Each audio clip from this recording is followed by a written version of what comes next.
at a work called Passion Music, which was commissioned for the choirs at St Martin in the Fields in Trafalgar Square in London, and was premiered by their choirs with the Will Todd Ensemble and vocalist Shaneeka Simon in Easter 2018. So this is a work which takes as its starting point the Passion story, but perhaps unlike some Passion settings which have set specific sections from the Gospels telling the Passion story, this setting has drawn on texts around the Passion story, including some texts of my own, to create the atmosphere of the Passion. It roughly follows a line of before the crucifixion, and after the crucifixion. I have memories of Easter time from when I was singing in a church choir when I was a youngster, and the Easter period, of course, was very busy for us in terms of music. And one of the things that we did in our parish church was sing a Passion setting on Good Friday. This was mainly a plain song setting, so the Passion was sung by the priest and other singers in plain song, and then there were choruses, short choruses in harmony that the choir would sing. And I always found this a very moving and exciting experience musically. It got me into the concept of music happening around the story of the Passion. Now, there are many phenomenal settings of the Passion, and I think probably if we're involved in Western choral music, we'll probably quickly think of the Bach Passions. Now, in his settings, what we have is text from the Gospels, sung and musicalised by the composer, and then song sequences, which are the choruses and the chorales sung by the choir.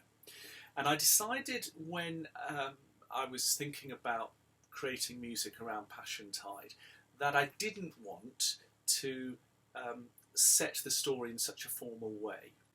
Partly because it's been done a lot, very, very effectively. I mean, that of itself wouldn't put me off. Normally I've set the Mass, of course, and that's been set many, many, many times. But I just felt, I think I wanted a work with a slightly looser framework. So the piece has ended up as a 9-movement selection. The first movement sets the text, "Greater love has no man than to lay down his life for his friend." And it starts off with the choir and then builds up towards the soloist. So it's based around this riff.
Enjoyed the process because obviously I had the notation on paper, but also singing it over and over again, then the patterns on the paper, it kind of becomes muscle memory. and I just have to just get it in me, you know. But once I had it in, then I had more room to explore where I would take it within my tradition. Like on the you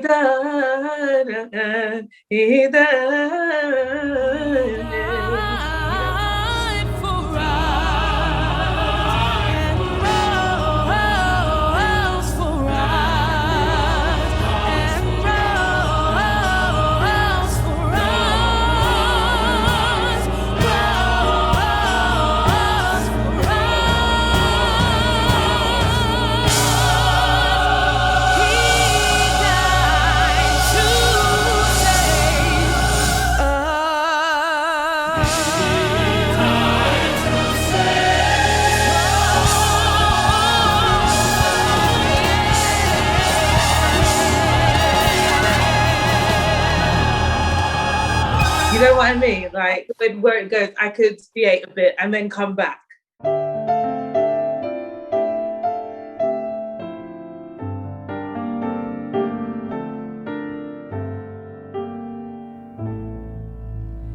There is a green hill far away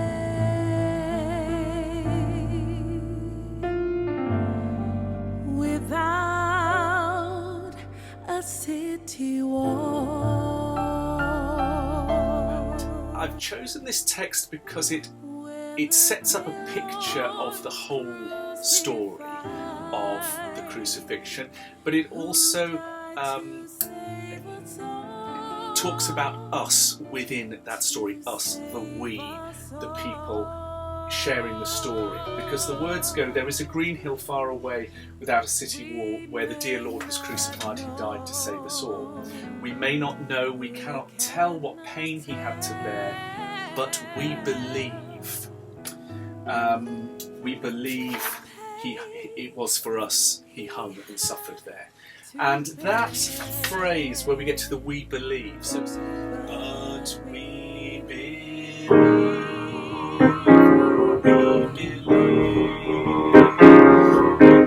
the chorus come in there on we believe, and the soloist is improvising over the top of that. We believe, we believe. Again, it gets big. We believe.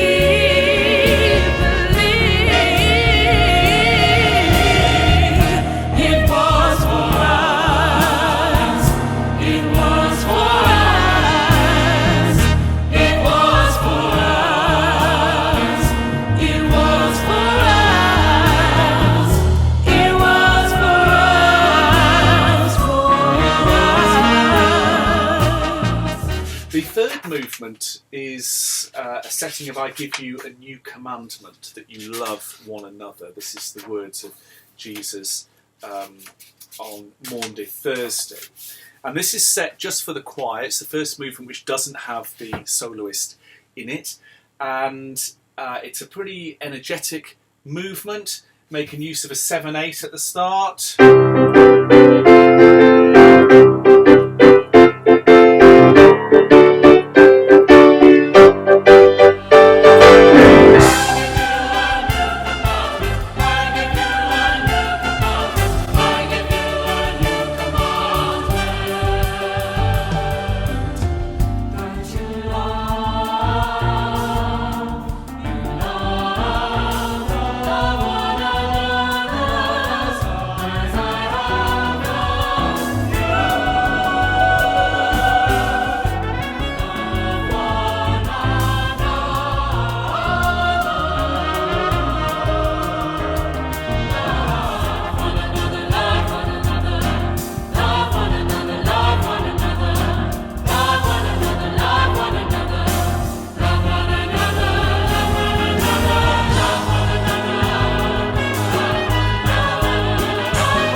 the solo singer has notated material, but we're expecting, a bit like in Mass in Blue, we're expecting the soloist to bring their own personality and timbres to it.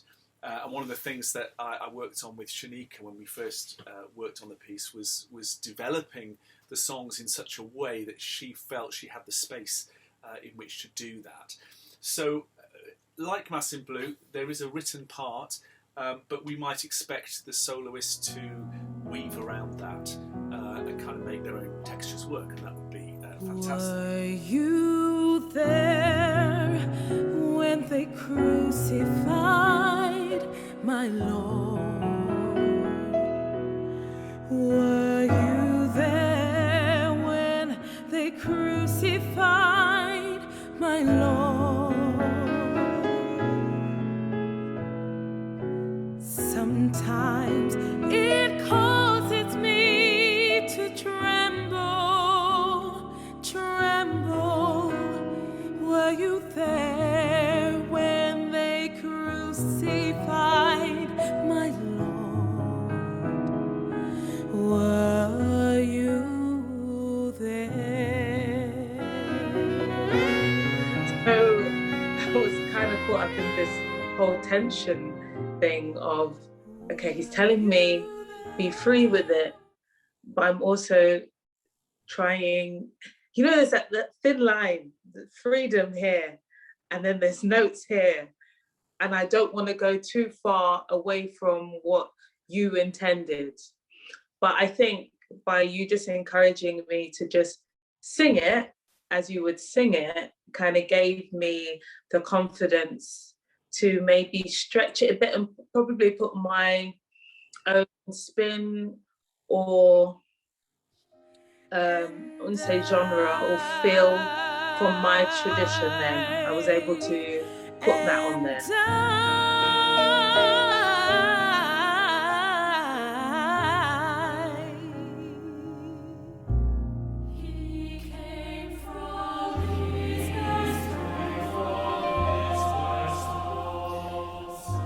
First worked on this song with Shaneeka, it was a bit higher in key. It was a tone higher in F major, and working on it with her and encouraging her to sort of embellish it and sing it in as it might be sung as a gospel ballad.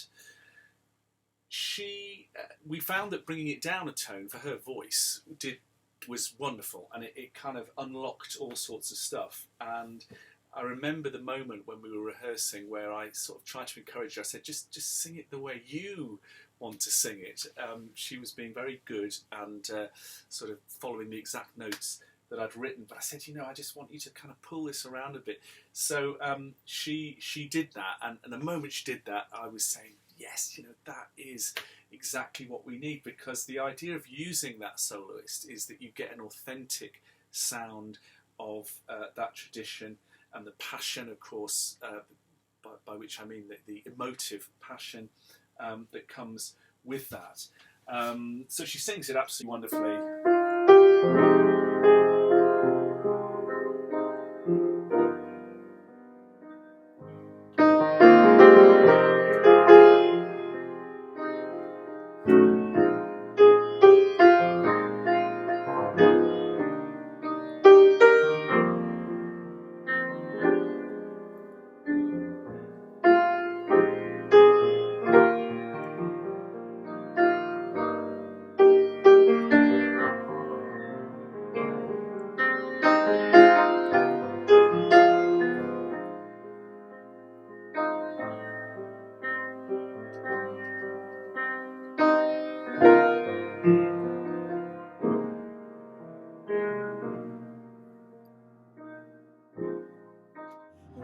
For me, especially, music brings about pictures or colours, and I think depending on where I am in a song, if there's a word there that I do embellish, it might even be inspired by the colours that come forth from the music that you've written, the accompaniment, or it could be the colours that the choir produced by their harmonies and the way that you have them coming in here and sopranos stop there and alto come out and then they come in, and it just creates something beautiful.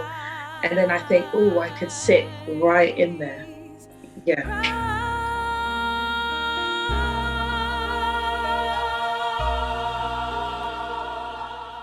Fifth movement, again, just for choir, is a short version of the Stabat Mater, just 3 verses from the Stabat Mater. And of course, this is the song of Mary at the cross, Mary, the mother of Jesus, at the cross, and her sorrow.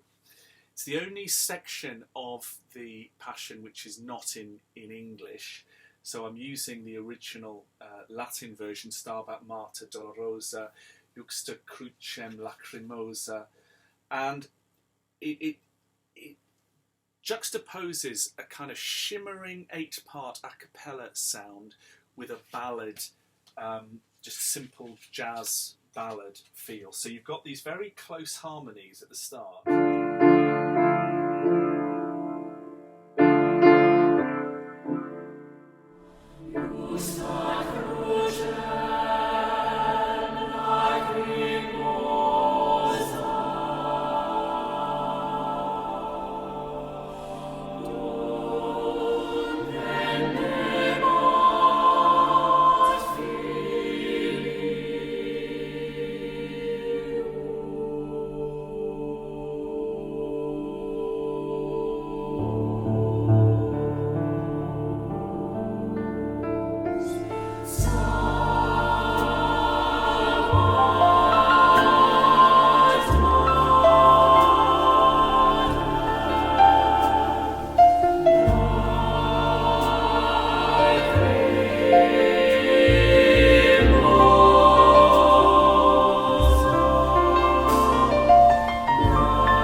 So in the 6th movement, I've done a version of the 7 last words from the cross. So these are a traditional set of sayings, the last 7 sayings of Jesus.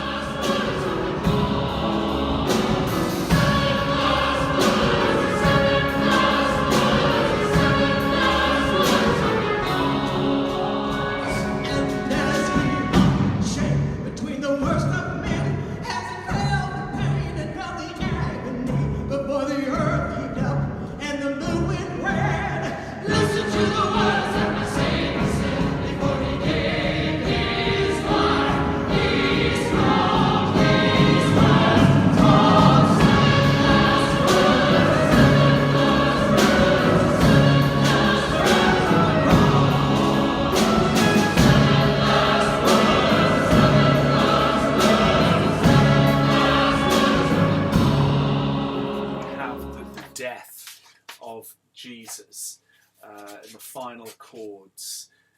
She sings, "Hear the precious words that my Saviour said before the sky went black." Before the sky went black.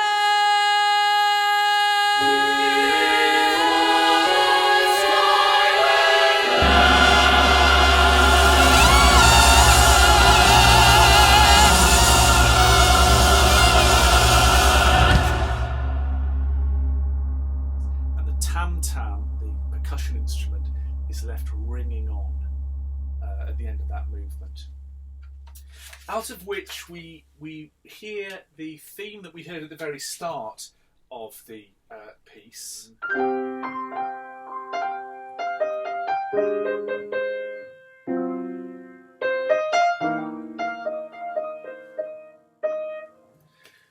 And then a soft chorale.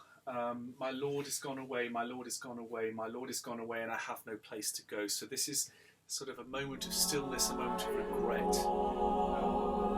Is gone away. My Lord is gone away. My Lord is gone away.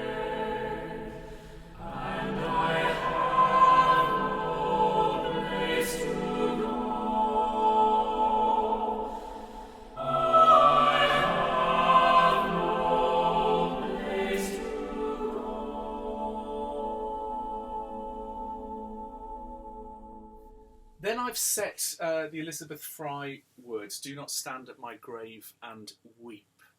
Of course, when we deal with the Passion story, we're not just dealing with the death of Jesus Christ.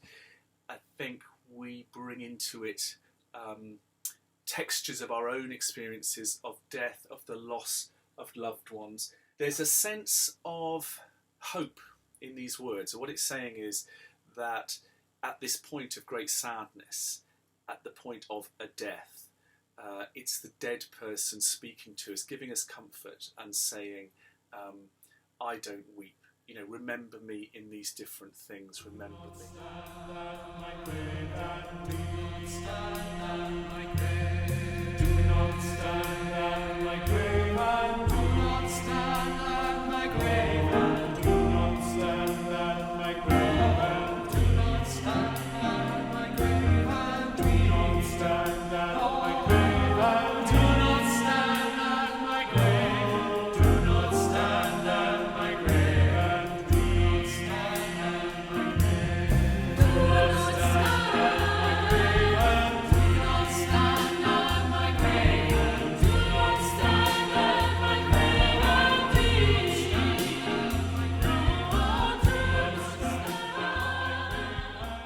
Energy is a real thing for me. It's really important.